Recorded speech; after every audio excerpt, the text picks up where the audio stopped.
Leon Compton in the chair with you this morning. Ford's production line in Broadmeadows shuts down tomorrow. No more Fords rolling off the production line.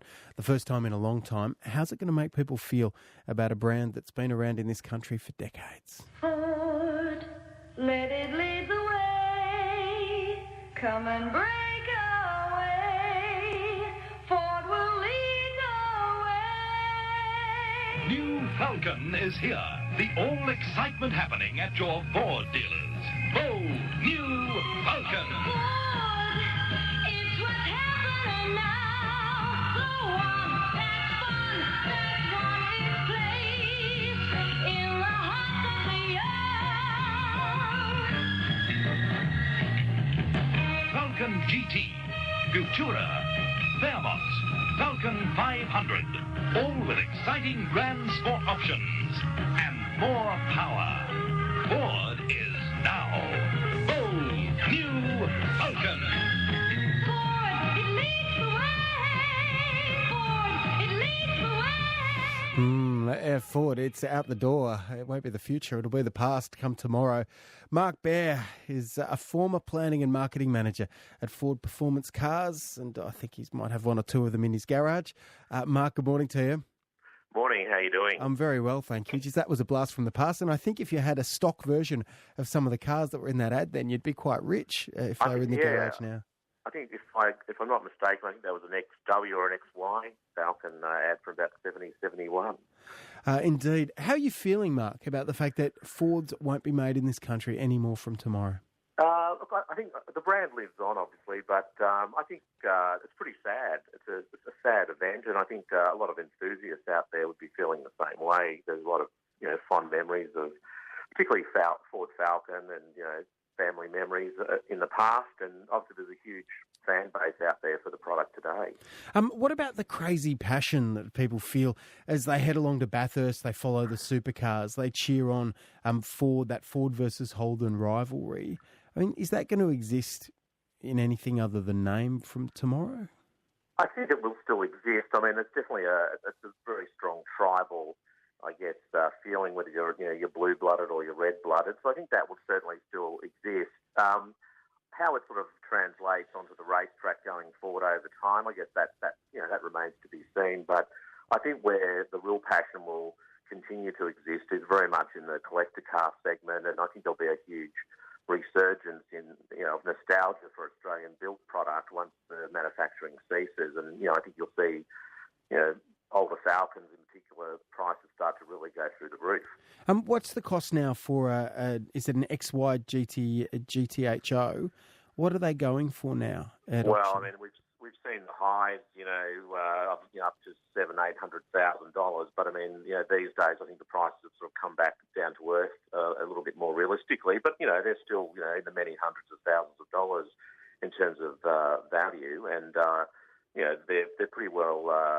They're pretty good investments. I think a lot of those Australian-built products, I think, are very good investments going forward. So you can probably forget pork bellies and maybe look at buying a Ford Falcon.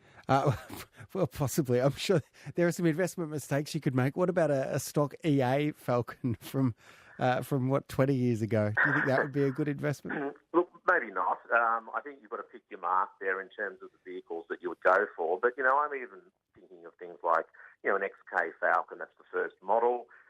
Probably 10 years ago, they were maybe $4,000 to $6,000. They're ranging now from $15,000 to $20,000, and with local manufacturing ceasing, I think you'll see those prices start to go up. And we are seeing some really good prices for older Falcons. It always interested me because I always felt like Commodores and Kingswoods were the sexier cars. But when I lived in Darwin a few years back now, you noticed that the cars that kept on keeping on, that backpackers were actually inhabiting and circumnavigating Tasmania Australia in dozens of times over, were those early model EA sort of EB Falcons that just refused to die. Yeah, I mean, there's no doubt that, I guess that's part of the shame, isn't it? The Falcon and the Commodore, and I guess the older Kingswoods and so on, they're very rugged, durable cars, and, they serve families extremely well over the years. But I think, times have changed, population makeup has changed, and, there's been a lot of factors, even things like, user-chooser leases and things like that, where, once upon a time, if you're a sales rep, you get maybe your Falcon or your Commodore. Well, these days you can choose sort of what you like, and I think that's had a big impact. I think government policies had a big impact in terms of, the government used to buy a lot more vehicles back in the day, which kept manufacturing plants, even though it was low margin, that kept the manufacturing plants running with some volume. So I think there's just been a lot of changes over the years. It's not just the car industry. I think we're seeing changes throughout the whole economy.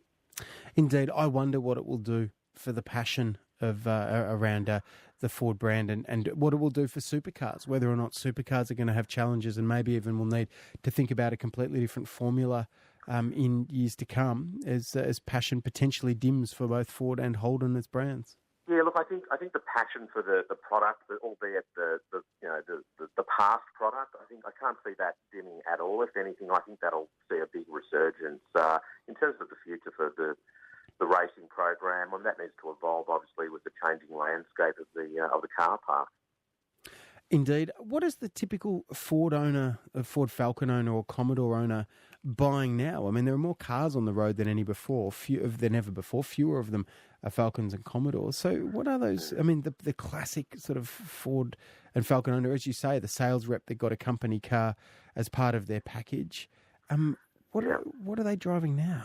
I think, if you talk to Ford or Holden, these days the mix, as we would call it in the industry, is much richer. So they're selling a lot more of the V8s, a lot more of the high-end products, the XR6, XR8 Sprints, things like that, the HSV type product. These days, a lot of the base cars, people have moved on to imports effectively. So, and that could be a choice. Europeans, if you look at European manufacturers, a lot of the BMW, Mercedes-Benz type products, there's a lot more models on offer these days than there were in the past, and the price points of those cars are also a lot more affordable. So, through leasing and so on, people are making those choices. They're buying a lot of the European product in particular. So I think that's been a big change in the market. Indeed. And what are Ford going to bring in to replace the Falcon? It'll be made somewhere else. What's it going to be? Well, I think at the moment there's, obviously the Mondeo is available, which is a smaller package. I mean, it remains to be seen. In the US, they have the Taurus, which is a similar size product. It's front-wheel drive or four-wheel drive. There's been no announcement around bringing that in. But I think also the change from the family sedan and the wagon that we all remember sort of lying in the back of, as a kid, people are buying SUVs and things like that now. And so, Ford obviously has a pretty extensive range of SUVs, as do most manufacturers.